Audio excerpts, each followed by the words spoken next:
Қайырлы кеш, құрметті қонақтар. Бүгін Кәсіпкер Лайф бағдарламасының қонағы бизнес бастау мектебінің жетекшісі Ахметбек Нұрсилы ағамыз келіп отыр. Ахметбек аға, қош келдіңіз. Бүгінгі таңда біздің осы кәсіпкерлік мектебің жайлы кәсіпкер ретінде біз енді 95 жылдары қалыптастық.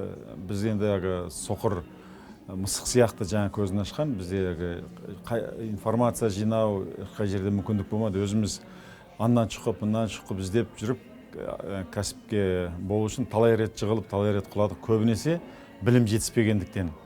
Сондан мен өзім кейінгі 15 жылдай көп кітаптар оқыдым, батыстың кітаптарын, және де америкалық, канадалық, италиялық кәсіпкерлерден біраз тәжірибелер жинадым.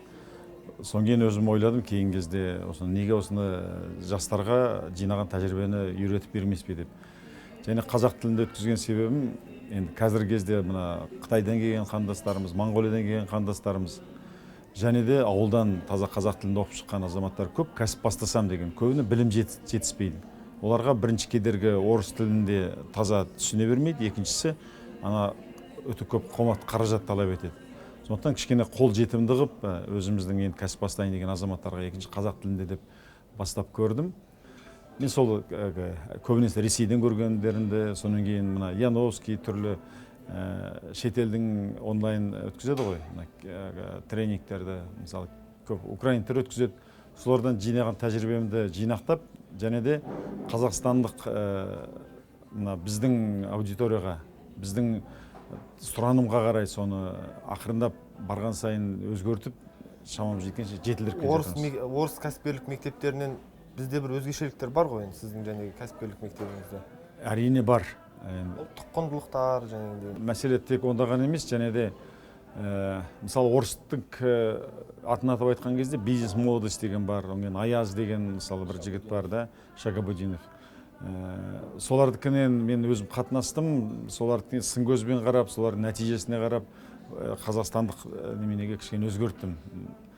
Енді бір ескеретін жағдай, олардыкінің москвалықтар, киевтер өтседі, әрине деңгейлер өте жоғары олардың. Және де аудиториясы өте үлкен. Мысалы, бизнес молодостьқа бір дегенде 3000-5000 адамға дейін қатысады, 250 қаладан. Көзін ашып бастай бастады дегенде, мен Алматыдағы мен өзім біреуіне мен қатынастым, біреуіне досымның қызы қатынасты, біреуіне мен үлкен ұлым қатынасты. 150 адамға дейін қатынасады. Бірақ нақты сол кәсіпке ие болып бірдеңені бастап кеткендер ішінде 5-10% ғана жетеді. Не себеп болуы? Ең қиыны, олар теорияны көбірек береді, өте жоғары деңгейде береді. Түрлі маркетологтар, финансистер, бизнесмендер қатысады, кәсіби мамандар қатысады, олар өте жоғары деңгейде тек қана теория береді. Енді мына Тұрсынбек Қабатовтың бір интермедиясы бар ғой, бірдеңке істеу керек еді деген. Қазақтар жүреді дейді, сол 60-қа толғанда, 50-ге толғанда да бірдеңке істеу керек еді деп. Сол істеумен өмір өтеді деп. Шындығында да бір нәрсенің тетігін ұстап, бір нәрсенің соңынан ұстап бастай қою қиын. Көп адамдар соны ойлап жүреді. Қалай істесем болады, неде істесем болады, немен айналыссам болады деген ең үлкен мәселе сонда. Енді көбінің үйрететіні заманауи кәсіптің бастау жүргізу түрі ол интернетті қолдану. Өйткені цифровой технология келгеннен кейін интернет барлық біздің өміріміздің барлық тетігіне кіргеннен кейін интернетсіз кәсіп бастау деген қазір бір үйді бастаған кезде мен арамен ағаш кесіп, күрекпен жер қазып, бір сыммен бірдеңені байлап бастаған адамның тірлігіне іспеттес. Қазір заман жетілді, экскаватормен жер қазылады, мысалы айтайық, егінді комбайнмен орады, сол сияқты. Қазір интернетсіз кәсіп бастау деген ол жоқтың қасы. Енді Билл Гейтстің айтқаны келіп жатыр қазір. 21-ші ғасырда не сіздің бизнесіңіз интернетке кіреді, не болмаса сіздің бизнесіңіз болмайды деп айтқан. Сол келіп жатыр, сондықтан соны үйретеді. Үйреткенде олар теориялық жүзімен. Енді мен соны кішкене нақтырақ іске айналдыруға тырыстым. Өйткені мен кәсіпті өзім үшке бөлем. Кәсіптің көзін біріншісі айталық өндіріс. Көптеген азаматтар, біраз жасы келген адамдарды, әсіресе біздің Қазақстанда осылай мемлекеттік идеология бар, бізде Қазақстан ештеңе өндірмейміз, бір өндіріспен айналысу керек, нақты бизнеспен айналысу керек деген, көп өндіріспен айналысқысы келеді. мен де Қазақстанның патриоты ретінде енді мен көзімді ашқаннан өндіріспен айналысып келе жатырмын. Кәсіпті де өндіріспен бастадым. Үржар ет комбинаты, содан кейін Семейден тері өңдеу цехы, қазір кожмех объединениені алып үлкен бір өндіріске айналды. Содан кейін артынан Павлодарда мебельный комбинат, ағаш өңдеу үлкен фабрика болды. Кезінде елбасы келген, содан кейін Саржайлау қымыз жасау өндірісі деген сияқты. Енді жастарға бірақ өндіріспен айналыса ғой деп айтпаймын. Өйткені ол үшін өте үлкен көп тәжірибе керек. Екіншісі, айналымдағы өзінің несиеге алмаған өзіндік қаржы қоры болуға тиіс. Кемінде бір 6 жылға жететіндей. Соның кейін барып өндіріске қолдыру керек. Екіншісі, қызмет көрсету саласы. Ол бір бухгалтерск компания ма, юридический компания ма, бір шағын асхана ашу ма, болмаса шаштараз ашу ма, бір түрлі спорт клубтарын ашу ма, адамның өзінің қолынан не нәрсе келеді, қандай қасиеті бар, соны табыс көзіне айналдыру. Енді орысша айтқанда дейді, монетизировать свои знания дейді. Ал енді үшінші бизнес саласы ол саудамен айналысу. Сол енді бізге кішкене мынандай бір адасу бар. Сол енді идеологиядан сөйтіп кіріп салған, өндіріспен айналысу керек, болмаса бір қызмет түрімен айналысу керек. Сауда деген ол алып сатарлық, бір алаяқтық сияқты болып көрінеді. Ал қарасаңыз, саудасыз адамның өмірі жоқ. Мысалы, сіз аяқ киім алу үшін Турцияға бармайсыз. Болмаса бір сағат сатып алу үшін, айтайық, телефон сатып үшін Оңтүстік Кореяға, болмаса Жапонияға, Америкаға бармайсыз сағат сатып алайын деп. Біреу соны жақсы бағамен әкеп берсе, соған рахмет айтасыз. Мысалы, біздің техника сататын сауда бір неменелер бар, желілер бар да, Технодом, Сулпак деген сияқты. Сонда соларға рахмет айту керек бәріміз. Өйткені барып телевизор ма, холодильник барып арамыз да, сапалы болса. Қолжетімді қылып әкеп берсе. Өкінішке қарай соны ұйымдастырып отырған көбінесе не Ресейдің, не Украинаның, болмаса басқа ұлттардың өкілі. Технодомда мысалы 5 мың адам жұмыс істейді екен. 60 па, 63 па үлкен желілер. Жылдық айналымы 136 миллиард теңге. Енді былай қарасаңыз, солар керемет бір қиын шаруаны істеп жатқан жоқ. Соның ішіндегі товардың 70-80% Қытайдікі, 20-30% Оңтүстік Кореянікі. Енді біразға Жапониядан бар шығар 5-10%. Соны қазір товарды сатып алу көбінесе ешқандай қиындыққа түспейді. Ал енді үлкен дүкен ашып, қазіргі заманда жаңа заман технологиясы қажеті жоқ. Соны интернеттен сайт ашып, тура сол товарды сата беруге болады. Сонда жұмыс істеген 5 мың адам, мысалы, егер сайт ашатын болса, сол товарды өздері әкелуіне мүмкіншілік бар да. Сондықтан мен жастарға айтам, ең алдымен бойыңда ең жеңіл түрі, бойыңда қандай да бір қасиет болса, білімің болса, мысалы айтайық, сен художниксің, мысалы сайт дизайнерсің да, дизайн жасай аласың, болмаса сен программистсің, сайт жасай аласың, сен спортсменсің, сен ақынсың, журналистсің, айтайық, бойыңда қандай қасиет бар, сен бір нәрсені істеген кезде бір адамдар саған рахметін айтса, айтал, сен біреудің компьютерін жөндеп бересің бұл да, болмаса біреудің бір сваркамен бірдеңкесін жасап бересің, үйде бір нәрсесін көмектесіп, кірпішін сылап жасап бересің, кофеден салып бересің ба, айту қандай бір бойыңда қасиет бар, соны енді рахмет айтып жатса, соны енді пайда жүзіне айналдыруға болады. Оны мысалы сайт жасап, кеңірек жардамалап, соны бір желгілі жүйеге қойса, оған ақшасы жасауға болады. Енді қазіргі таңдағы жәнегі айтып жатсыз, осы жастар бар. Қаншалықты сұранысқа ие осы кәсіпкерлік мектептер? Біздің жастар оянды ма қазіргі таңда? Жастар болсын, ортаңғы буын, аға буындар болсын, қаншалықты? Керемет оянып кетті деп айтуға болмайды. Өйткені бұл небір жаңа нәрсе бірден адамды тартып қойып, бірден кең қанат жайып кете алмайды. Жаңа нәрсені алдымен мына внедрение дейді ғой, бір қазықты жерге кіргізу үшін белгілі бір мөлшерде күш салу керек. Тоқпағы күшті болса, кигіз қазық жерге кіреді дейді ғой. Тоқпағы күшті деген оны немесі, жарнамасы жақсы болу керек. Басында адамдар сын көзбен қарады, бұл сетевой маркетинг екен деп. Өйткені біздің бір қоғамның дерті, бір керемет аңқау елге арамза молда дейді ғой. Сол арамза молдалар бүкіл желілік маркетинг, сетевой маркетингмен құзғындардың бизнесі деп айтайын. Өйткені соның ішіне кірген адамдардың біліп тұрады ішінен 99%, 100% енді мүлде ақымақ болмаса, оның өтірік екенін, оның адам алдау екенін. Сондықтан бұл енді қазақтың тамыр таныстығына өте дәл тиді де. Біреу досын, біреу ағайын туғанын әкеп анаған қораға кіргізе береді. Әрине жоғарыда ең алғаш кірген адамдар біраз табысын табады. Бірақ астындағы адамдар балшыққа кіріп зиян шеге береді. Бірақ енді ана періште алтын көрсе жолдан таяды дегендей ана ақшаны көргеннен кейін ол амалсыз ариаттан аттап ана ағайын туған достарын кіргізіп соның есебінен белгілі пайызы 70-80% ана соны ұйымдастырған құзғындарға кетсе біразын өзі алады. Соның кеселінен түрлі бизнес тренингтерге, осы кәсіпке баулу орталықтарын елдердің бәрі сетеу маркетинг деп ойлап қалды. Қазіргі таңда жастарға не айтар едіңіз ояну үшін, бизнесті бастау үшін? Кәсіпкер, мысалға, осы қазіргі сізді көріп отырған жастар көп, ауылда жатсын, Шығыс Қазақстанда, Семейде болсын, Аягөз, Батыста жастар көп. Соларға не айтар едіңіз? Бизнес бастау үшін біріншіден не керек жастарға? Ең бірінші білім керек. Білім болғанда заманауи білім керек. Ахмет Байтұрсын атамыздың айтып кеткен өсиеті бар ғой. Біз өзге жұрттан кейін қалған жұртпыз. Алға ілгерілеп, алдыңғы жұрттың қатарына қосылу үшін бізге білімді болу керек, бай болу керек, және күшті болу керек дейді. Білімді болу үшін оқу керек. Оққанда қандай оқу керек? Қазір кәсіптің оқуын оқу керек. Интернет маркетингті оқу керек. Көбінесе менеджмент оқу керек. Әсіресе интернет маркетинг бірінші. Соның қолына ұстасаңыз, сіздің қолыңызда пушка ма, автомат бар деген сөз. Бизнес деген соғыс қой. Ал енді былай нету деген, бір жерден барып киоск ашып, тағы бірдеңке тірлік жасау деген, ол пілте мылтықпен жүрген адам сияқты. Ең біріншісі осы интернет маркетинг, заманауи білім алу керек. Екіншісі, бай болу үшін дейді, кәсіп істеу керек дейді. Басқа жолмен баю енді мүмкін емес деп ойлаймын. Ең таза, адал баю жолдың байып демей-ақ қояйық, жақсы бақуатты өмір сүру үшін, бала шағаңа, өзіңе, ата-анаңа жағдай жасай алу үшін кәсіп, бизнеспен айналысу керек. Үшінші, күшті болу үшін бірлік керек. Жалғыздың үні жаяудың шаңы шықпайды дейді. Кәсіпте де мен кәсіпкерлікті ашқан кезде бірден топ-топқа бөлем, 15-тен 10-нан. Солар бірігіп бір бизнесті маңайында топтасса, жасау әлдеқайда жеңілірек, жалғыз істегеннен гөрі. Енді төртінші, Ахмет Байтұрсын атамыздыңға біздің қосатынымыз, біз Сапалы Қазақ деген ұйым аштық. Оған дені сау болу керек. Дені сау болмаса, білімнен де, байлықтан да, күштен де ешқандай қасиетті, оның нәтижесін көре алмайды. Содан кейін қазақтың балалар неге кәсіппен айналыспайды? Оған ең кінәлі нәрсе, 70 жылдық біздің санамызға салып тастаған кісен. Құлдық сана, оны ғалымдар түрлі эксперименттер жасап көрсетеді.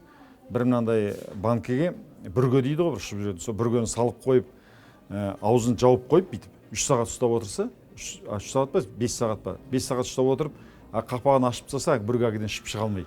Қанаты бар болса да. Ол соны ана жоғары жақта жабық тұр деген санасына сіңіп қалған. Бір қызығы, аналар сол жерде жұмыртқалап балаласа, оның балалары да шыға алмайды екен. Ал 70 жылдың ішінде, мысалы, 4 ауысты, 4 ұрпақ ауысты.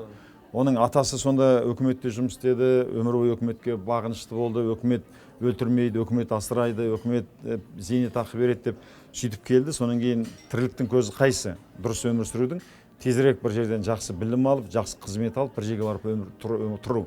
Мысалы, менің әкемде, мысалы, амалсыз Қытайдан келгеннен кейін соған мәжбүр болды, ол білген жоқ. Мынандай үлкен совет өкіметінің құлайтын. Тезірек сен мынандай білім алып ал, сен зоотехник болып ал, сен құрылысшы бол, сен экономист бол, бір жерге барып жұмыс тұрып, тәжірибе жина, бастығыңмен жақсы бол деген.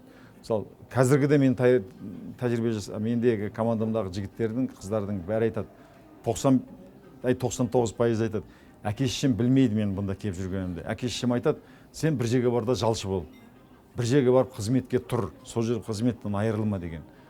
Қазбек атамыз айтқан ғой, атадан ұл туса құл болам деп тумайды, анадан қыз туса күң болам деп тумайды. Жалпы адамзат жаратылған кезде біреуге біреу жұмыс істеймін деп жаратылмаған. Әркім өз тірлігін жасаған. Қоғам дамыды, қалалар салды, өндірістер ашылғаннан кейін бір пысықтары сол өндірістің иесі болды, қалғандар соның астында қол астында жұмыс істеуге мәжбүр болды. Ол құлдық дәуір болды. Мықтылар қол астында құл ұстады. Соң адамзат кішкене саналы болып жетіліп, бұның дұрыс емес екенін, адамды адам қанау екенін. Бұрын құл деген құлды өлтіріп жүрсең де құны жоқ қой, ол малдан да күні төмен болды. Содан кейін алдыңғы қатарлы адамдар осыны дұрыс емес деп құлдық дәуірді жойды. Бірақ мынау мәдениетті түрде құлдық қой енді. Өйткені сен жалақы аласың. Жалақы алу деген сөз жалшының ақысы деген сөз. Оны кейінгі кезде жаза жалақы деп жазып жібердік. Оның түбірі жалшының ақысы. Наемная плата дейді, наемный договор. Сен біреуге барасына жалдануға нетесің, мысалы, уақытын сатасың. Мен саған осынша уақыт істеймін, 8 сағат істеймін, сен 8 сағат үшін маған осы уақытымды ақша төлейсің деп. Сол жерде қатып қалады.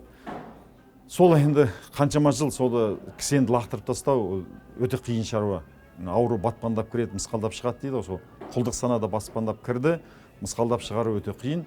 Енді сізге жалпы осыға, мысалы сіздің замандастарыңызды алсаңыз, қазір интернет маркетология емес, ұялы телефонды бағындыра алмай жатады. Сізге не түрткі болды осындай кәсіпкерлік мектеп ашып, заманауи технологияны зерттеп, интернет маркетологияны зерттеуге? Мысалы сізде мысалы өзіңіздің кәсіптеріңізді істеп, және цехтарыңыз бар, заводтарыңыз бар, басқаны істеп жүре берсеңіз болар еді. Қызығушылық, любопытство, қызығушылық, адам кез келген нәрсені қызығушылық керек. Көбінесе балалар кәсіп бастау үшін адам өзінің өміріне өзінің жауапкершілігін алу керек.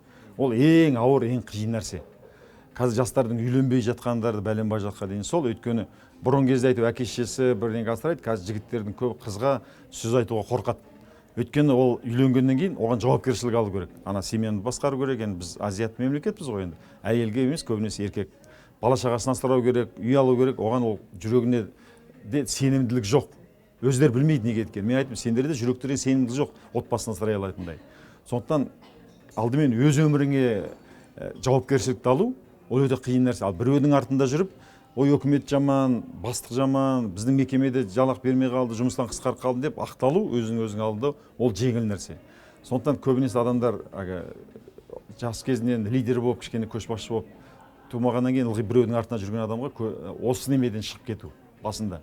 Сондықтан жастарға өзіне шешу керек, көз алдын елестетіп. Анау 70, Алла тағала қанша өмір береді, 60-70 жыл, мысалы 20-ға келдің, 40-50 жыл бойы сен біреудің тасасында, біреудің көзіне қарап, біреудің аузына қарап жалшы болып жүресің бе? Жоқ, өз басыңды өзің аласың ба? Ал кәсіпкер адам, бизнесмен адам ол даланың аңы сияқты, ұшқан құс сияқты, ол еркін. Қашан тұрады, қашан ішеді, қашан жұмыс істейді, сенбі істей ме, жексенбі істей ме, қашан демалады, ол өзінің еркі. Сен байлаулы итемессің ешкімге. Соны көз алдын елестету керек та.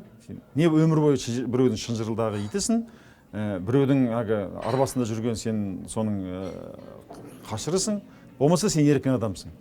Сондықтан соны көз алдын елестетсе, еркіндікке әрине ештеңе жетпейді ғой. Әрбір халық, әрбір мемлекет еркін болғысы келеді. Соны естісе, ана қорқыныштың бәрін бұзып шығатын еді. Ал кәсіп жасау деген өмірдегі ең оңай нәрсе. Ең оңай нәрсе емес енді. Оңай нәрсе деп айтар едім, мысалы, біреуге айтса, сен ракета жасап шығаршы, айға ұшатын деп. Адам ақылына сыймайтын нәрсе. Болмаса айтса, сен жүрекке операция жасап көр десе, болмаса сен мынандай үлкен бір 10 этаж үй сал десе, ол өте қиын нәрсе. Ал кәсіп жасауға деген оның қасында 100 есе оңай. Мен жастарға айтам, сендер жатар кезде көз алдың елестетіп жатыңдар ұйықтар кезде. Енді 10 жыл, 20 жылдан кейін өміріңді.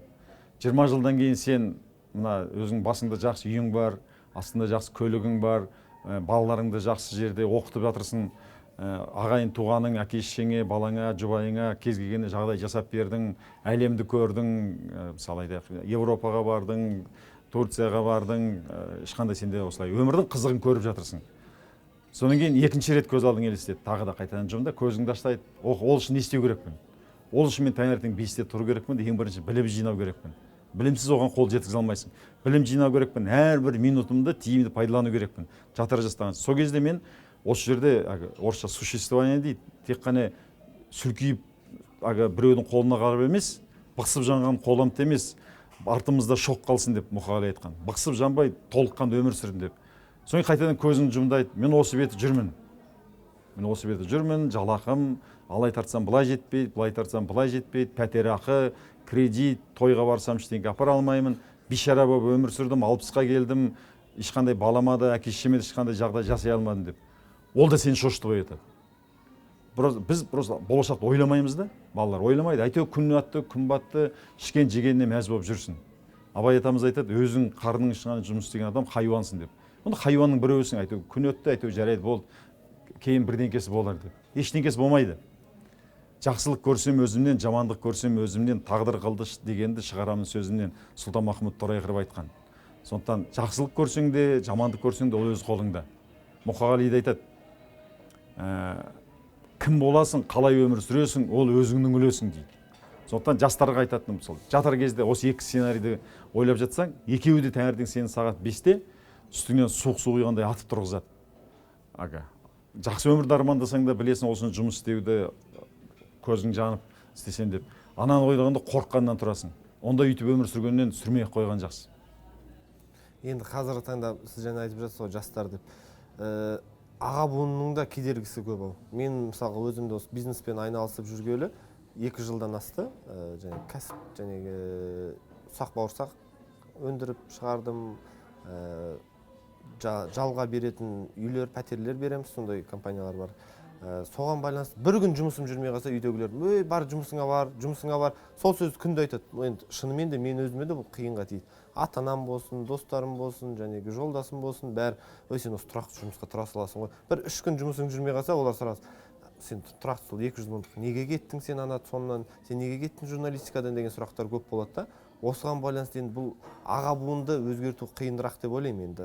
Мүмкін емес. Ол кісілер ол қалыптаспаған, және сіз айтып отырған ұлттық санасы бар, және сол кері әсері бар. Сол бізге 70 жыл бойы бұны сіндірді. Сендер құлсыңдар, сендер оқымағансыңдар. Бүкіл ағартушыларымыздың бәрін қырып жойды. Ол да бір кедергі болды ғой. Енді осы келе жатқан буын біздің қатар жастарға, мысалға, сіз өзіңізді 21 ғасырдың жасы болып деп есептеңіз. Сіз 25-тегі, 2016 жыл 25-тегі азаматсыз. Сіз не істер едіңіз сондай болса? Сізге сондай ақыл айтса, сондай кедергілерден, бұғаттан құтылу үшін не істеу керек? Ленин айтқан ғой, кедейлерге өзінің аяғында кісеннен басқа жоғалтатын ештеңесі жоқ деп. Жастарға неден қорқады? Үлкен бір мысалы, үлкен бизнес болып, бірдеңкесі болып тұрып, оған рискі барын айтады, мынаны жоғалтып аламын деп қорқады. Несін қорқады? Ол итак жалшы болып жүр. Сондықтан кішкене көз алдын елестету керек та, болашақ оны айту керек. Бұл менің өмірім. Сен біреудің жекеменшік емессің. Сен әкеңнің де жекеменшік емессің, шешеңнің де жекеменшік емессің. Өмірге әкелді, бақты, қақты, білім берді, соған рахмет деу керек. Енді мен өмірім, мен жеке, мен қалай өмір сүрем, ол менің өзімде. Сондықтан адамда кішкене намыс болу керек. Айту керек өз өмірім деп. Сонан кейін негізгі мен айтатыным кино көру керек балаларға, жастарға. Мен прям мотивациялық киноларды жинап алып отырғызып қойып кейде 3 сағат бойы кино көргіземін. Военный ныряльщик деген кино бар. Керемет жақсы кино, соны міндетті түрде көріңдер деп айтамын. Содан кейін Непокоренный деген кино бар. Нельсон Манделяның өмірі жайлы. 28 жыл түрмеде отырған президент болған артынан. Содан кейін Погоня за счастьем деген кино бар. Содан кейін Тинейджер миллиардер деген кино бар. Осы 4 киноны көрсеңіз, 1 рет емес, 1 рет, 5 рет, 6 рет, 7 рет көріңіз. Содан кейін осы ұлылардың өмірінен кітап оқу керек. Ли Якоканың өмірі бар. Карьера менеджері деген Ли Якокан. Содан кейін Доставляя людям счастье, Тони Шейн, Қытайдың 31 жаста қазір жігіті Америкаға барып оқыған, оның да әке-шешесі айтқан, Гарвардта оқуға түскен, осында бітір менеджер бол деп. Анау сондай бунтар бала болмай, жығылып сүрініп неше түрлі бизнес жасап, осыдан 3 жыл бұрын Amazon.com'ға Zappos деген компаниясын $1 миллиард сатты. Интернет-магазин, аяқ киім сататын. Осы кәдімгі сделка болды, бүкіл әлем нетті, қазір сол компания істеп жатыр. $1 миллиард. Соның өмірдегі қиыншылықтарын. Сол сияқты оның кейін Канасуки Мацуцити деген Жапонияның ең атақты менеджері, бүкіл Жапония сыйлайтын. Соның принципі успеха деген. Сол кісілердің өмірін оқығаннан кейін қарасаң, сені біздікі аналардың қиындығының қасында, біздікі әшейін бір баланың ойыны, біздікі бір жерге мұрынды қанатып алған сияқты, бір артыңа шиқан шыққан сияқты, соған жауын жаумай су болып, біз осылай жердің құрты сияқты болып бейшара болып жүрміз. Мысалы, қазір сен Жапонияға барып бизнес ашып көр, Европаға барып, Америкаға бизнес ашып көр, түсіңе де кірмейді. Ол жердегі бәсеке біздікінің қасында бәсеке емес. Қазақстанға келіп берінбеген адамның бәрі кезек ашып жасап жатыр. Корейсің досында, түріктің досында, Қытайың досында, американецтер, украинецтер қазір жүздеп, мыңдап келіп жатыр. Біз ғана аспанға қарап, жұлдызды санап, чип-чип деп, сол тауға барып, билеп бір тойғанымызға мәз болып жүргенімізге. 30 жыл қазақ қырылған кезде көбінесе осынысы дүниеге бейімсіздік себеп болды. Көбінесе астық тартып, мал тартып алғаннан кейін қазақтың басқа қолына ештеңе келмейді. Қырылды, орыс өлген жоқ. Балық аулады, жеміс өсірді, көкөніс өсірді, асқабақ өсірді, сонымен аман қалды. Біздің жерде бір орыс өлмеген екен. Қазірде мысалы өкіметтен жұмыстан шығып қалса, бәрі шошиды. Ойбай, біз не боламыз деп. Ертең бұдан бүгін кете береді. Қараңыздар, Тесла не істеп жатыр қазір. Қазір вообще провод болмайды. Вообще мұнайдың, көмірдің ешқандай қажеті жоқ болады. Бір 10-15-20 жылдан кейін бүкіл үйлер, бүкіл мәшинелер тек қана күннің қуатымен жүретін болады. Сондықтан біз жер асты байлығына сеніп, осы уақытқа дейін келдік. Ары қарай бұдан 10 есе, 50 есе қиын болады өмір.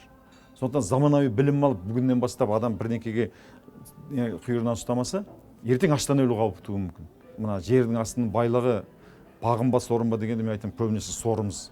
Өйткені голландский болезнь деген мына экономикада түсінік бар. Мына жер асты өте байлығы көп болғанда, бюджеттің бәрін жер асты байды толтырған, зейнетақыны көп қылып берген, пособияны көп берген, мұғалімдердің, дәрігерлердің жалақысы өте жоғары болған. Сондықтан оларда дамымай қалған адамдардың ешқандай білімі ештеңесін төмендеп кеткен. Бюджетке кіретін ақша жоқ, мемлекет банкрот болды. Қазір жұмыс істеп, жағдай жасап қалатын уақыт. Осы 2-3 жыл, 5 жылдың ішінде. Қазір болмаса кейін болды, сол тиын санап, қара бақыр санап, нәпақа санап өтесіз. Енді қазіргі таңда және сіз өзіңіз айтып отырсыз, бизнес бастаудың негізгі, енді менің түсінуім бойынша онлайн бизнес. Дұрыс па? Онлайн бизнес үйретесіз, интернет маркетология. Оның қаншалықты бізде дамыды? Мысалы, мен ойлаймын, онлайн бизнес әлі ақсап тұр бізде деп. Интернетпен аяқ киім алу болсын, бір 70-те 30 ба, 30-да 70 сондай бір пропорцияда келеді-ау деп ойлаймын. Офлайн бизнесқа көзқарастарыңыз қалай? Негізгі заман кері қарай жылжымайды. Кезінде енді сендер көрдіңдер ме, кішкентай бір контейнерінен заправкалар болған бұрын. Естеріңде ме? Кішкентай заправкалар болған, бүйтіп кететін. Енді қазір ол ешкім көз алдың елестемейді. Бұрын пленканы фотоаппаратты бүйтіп түсіретін, ішіне пленканы бүйтіп жуатын да, 36 кадр, соның 5-6 кадр шықса шықты, шықпайды. Ол қазір ақымақтық. Фото түсіру үшін үлкен маман болу керек болады. Қазір кішкентай бала, 5 жастағы бала шырдай кізіп түсіре салады, ешқандай қажет жоқ. Сондықтан бизнес жасау бұрынғы 10 жылға қарағанда әлде қайда жеңілденді. Сондықтан ары қарай бітті, осы кеткен. Қазір бүкіл Қытайды Джек Ма деген жалғыз Қытай, бүкіл Қытайды интернетке отырғызды. Дүкендер, Алибабада бүкіл дүкендер бәрі жабылып келе жатыр. Джек Маның 11 айдың 11 сатқаны 4 триллион 625 миллиард теңге біздің ақшамен бір күндегі саудасы. Бітті, ол айтады, ары қарай бітті, дүкендерінде болмайды. Сондықтан онлайн бизнес бізде электронды коммерция дейді ғой. Былтыр 1 миллиард доллардан асты. 17 жылы 2 миллиард долларға жетеді деп отыр. Өйткені қазір қалай болсын адамдар күнделікті қарасаң әлеуметтік желіге, интернетке тіркеліп жатыр. Жастардың бәрі, мысалы айтайық, қағаз кітап өледі. Қағаз журнал өледі. Болмайды енді, осылай етіп едік, жасау керек. Неге? Мен кітап оқығанды жақсы көрем, искеп оқимын, кітапты қарап оқимын мен деп. Бәрі былжырақ. Мысалы, мен өзім 10 жыл болды кітапты мүлде қағаз кітап оқымаймын. Электронды кітабым бар, ішінде 500 кітап бар. Жол жүрем, пойызбен, самолетпен жүрем, қолымда бір кітаптан жалғасам, екіншісін ашам, белгілі қоям. Қайтам мен қағаз кітап тасып. Оңай мен қалам салып ұстамаймын. Бір жағынан өзім жазуым жаман, екінші офисте мен ешкімге блокнот қағаз ұстатқызбаймын. Ұстағандарды айтамын, динозаврсыңдар деп. Өйткені бәріне смартфон бар, телефон бар, WhatsApp бар, қазір Аймео бар, перископ бар. Ештеңеге қажет жоқ.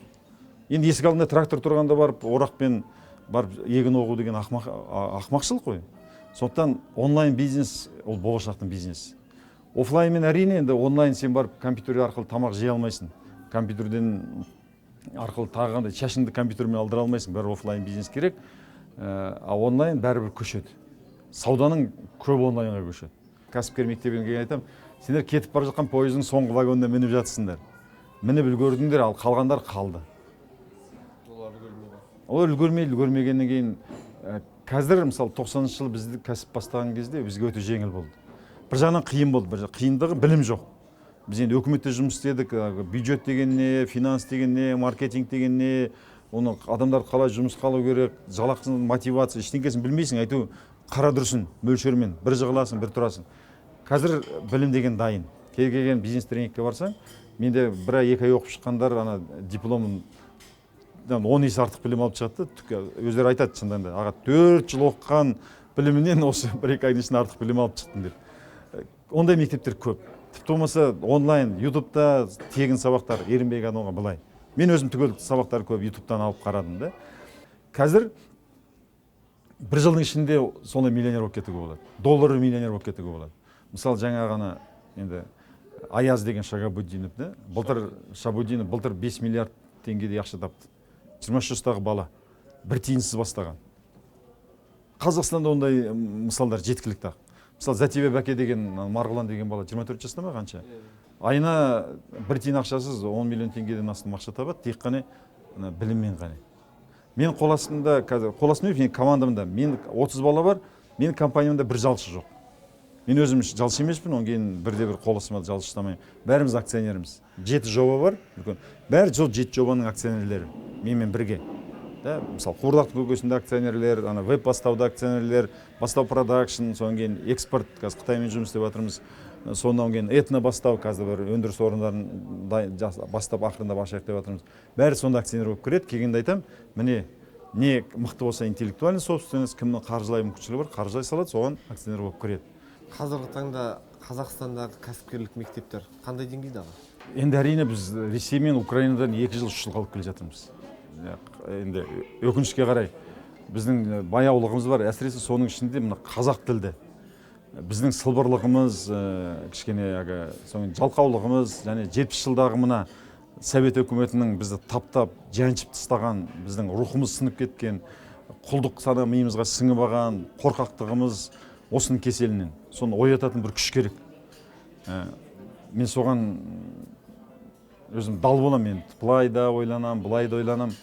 Мысалы мен білім оңай, интернет маркетинг бәрі түкке тұрмайды, ешқандай қиын емес. Мен 55 жасқа келдім, мысалы да, маған мысалы интернет маркетинг, жаңағы контекстный реклама, YouTube бәрін мен игеріп алдым, мысалы да. Бірақ қасаң менің миымда уже қаншама жылдан кейін адам қалай болса шаршайды ғой. Ал 18-20 жастағы, 22 жастағы балаларға түкке тұрмайтын нәрсе. Түкке тұрмайды, оп-оңай нәрсе. Жалқаулық. Мен мотивациялық тренингті вообще мен егер құзырет күш қолымда болса, соны көбінесе шектеу қоятын едім. Өйткені мына Киясакидікі, Норбек, басқалар келеді, сетевой маркетингте адамға келіп, қазақша айтқанда артына бүркіп түкіріп сен кереметсің, сенде тұрмыз, сенде жасайсың, ешкімнен кемемесің деп дұқты береді. Одан кейін айтады, қымбат ресторанға келіп, сен осылай бір күн отырып тамақ іш, сенде ел сияқты жүр деп, ана қымбат көлікке отырып көр деп. Бірақ ештеңені білмесең, тетігін білмесең сен, мысалы, компьютерді ашып, ештеңе жөндей алмасаң, күшен боқтырмақ, жағылып кетсең де одан ештеңе істей алмайсың. Соңғы мен тауға апаруды, жексенбі күні мен 10 жыл болды. Қар жаусын, боран соқсын, мен Алатауға шығамын. Алатаудың бүкіл биігіне шықтым. Абай атамыз айтқан, қазақты жолға салу үшін 2 нәрсе керек. Бірі қолында бек зор өкіме немене керек, билік керек дейді да. Билік, мысалы, соттаймын деп тұрып, қорқытып тұрып, қамшымен салып тұрып жұмысқа салу керек дейді. Не болса бәрін паралап оқыту керек дейді. Бәріне пара беріп, мен кейде айтам, тауға келіңдер, мен ақша төлеймін деп. Ол мүмкін емес қой, ақша төлеймін деп, тауға бару деген. Не болмаса маған миллиардтаған ақша керек, тауға барған адамға міне әбден әдетке айналғанша бір барғаның $100 деп. Бүкіл қазақ тауда жүр дейсіз ғой. Үйтіп бару мүмкін емес. Қазіргі таңда енді өзіңіз бір жылдай уақыт болды ғой, бизнес бастау мектебінің, кәсіпкерлер мектебінің жетекшісі болып жүргеніңізге қанша өзіңіздің енді мысалға сеніп айта алатындай кәсіпкер оқушыларыңыз кімдерді мысалға осы бір жылдың ішінде қанша кәсіпкер шығара алдыңыз өзіңіз жалпы? Енді бастапқысы айтайын, бірінші, екінші, үшінші немелерде сондай. Мен өзім де барып көрдім сабағыңызға. Мен өзімнің дайындығым сондай жақсы дұрыс болған жоқ, оны мойындаймын, өйткені тәжірибе жоқ, ешқай жерде үйренген жоқ енді. Өйтіп аннан-мыннан жинап, әйтеуір, бірақ біреу бастау керек болды бәрібір. Содан артынан қазір Құдайға шүкір жетіліп келе жатыр. Мысалы айтайық, мына соңғы біздің қазіргі мына наурыз айында алған ағымыз 70-80 адам ба, 80 адам маңайында, сол аяғына дейін 100% келе жатыр. Әдетте басында бірінші сабақтан кейін келіп, екінші сабаққа қатыса алмай қалатын. Оның мен артынан айттым, егер адамдар қатыспай жатса, ол біздің кінәміз. Біз дұрыс бере алмай жатырмыз, өте материалды тиімді бере алмай жатырмыз, қиын қылып беріп жатырмыз, жеңілдету керек, жолдарын табу керек деп. Мысалы Ахмет Байтұрсын атамыз, бабамызда анау арабша бір ай, бір жарым ай әрең үйренетін жазуды 2-ақ күннің ішінде үйренетін төте жазып шығарды. 2-ақ күннің ішінде кез келген адам сауатын ашып кетеді. Сол методикамен біз қалай қарапайым қылып жетілдіруге болады деп, қазір практически 100% келе жатыр. Қазіргі таңдағы қазақтарға жас буын болсын, орта буын, аға буын болсын, өзіңіз кәсіпкер ретінде қандай ақыл айтасыз? Кім боласың, қалай өмір сүресің, өл өзіңнің білесің. Ақылымды тыңда мейлі, тыңдама, тілегім бар бір ғана. Шығып алда арманының шыңына, қира мейлі, күйре мейлі, домала. Бұл Мұқағали ағамыздың айтқан өлеңі. Сондықтан бір ғана рет Алланың беретін өмірінде бықсып жанған қолымта сияқты жылап сықтамай, адам ашық, артымызда бықсып жанған қолымта емес, біздер жаққан оқ қалсын дейді. Бірінші, сен өз өміріңе өзің жауаптысың. Қазір көп айтады, сіз неге осы табыс, бизнес, ақшаны айта бересіз деп. Сіз мысалы анаңыз ауырдық дейік, сіз дәрігерге барып айтсаңыз, менің адам керемет адам еді, бәленбай бала тапқан әлемдегі керемет адам, осыған бір укол салып беріңізші, больницаға операция жасаңыз десең, жасамайды. Солай емес пе? Болмаса бір аптекаға барып бір дәрі беріңізші, бір 1000 теңге тұратын, ақшам жоқ еді, болмаса балам ауырып жатыр десең, бермейді. Сондықтан сен анаңды жақсы көрсең, балаңды жақсы көрсең, жұбайыңды жақсы көрсең, сен оған дұрыс жағдай жасау керексің. Ол үшін күндіз-түні жұмыс істеу керексің. Сондықтан егер елімнің алдында, болашақ ұрпақтың алдында, егер сен саналы адам ретінде бір осы өмірге келіп, ішіп жеп, кәкетіп өте шықпау үшін бірдеңе жасап кетем десең, сен кәсіп істеу керексің. Біз енді егеменді ел болғымыз келсек, елдің иесі болғымыз келсек, біз кәсіптің иесі болу керекпіз. Күләш Ахметованың өлеңі бар, мен олай айтып жүрем. Сен қазақсың, отаншылсың, тектісің, досыңа адал, дұшпаныңа кектісің. Бұл далаға мұрагерлік, иелік бабалардан ұлы аманат деп түсін. Осы аманатты ұмытпауымыз керекпіз. Біз өмір сүргеннен кейін адам толыққанды өмір сүру керек. Орысша айтады, не существование, а полноценная жизнь. Толыққанды өмір сүреміз десеңіз, кәсіп біреудің қолына жалтаңдамау керек. Рахмет Ахметбек аға, сұхбатыңызға. Кәсібіңіз өрге өрлей берсін. Жүздескенше. Рахмет.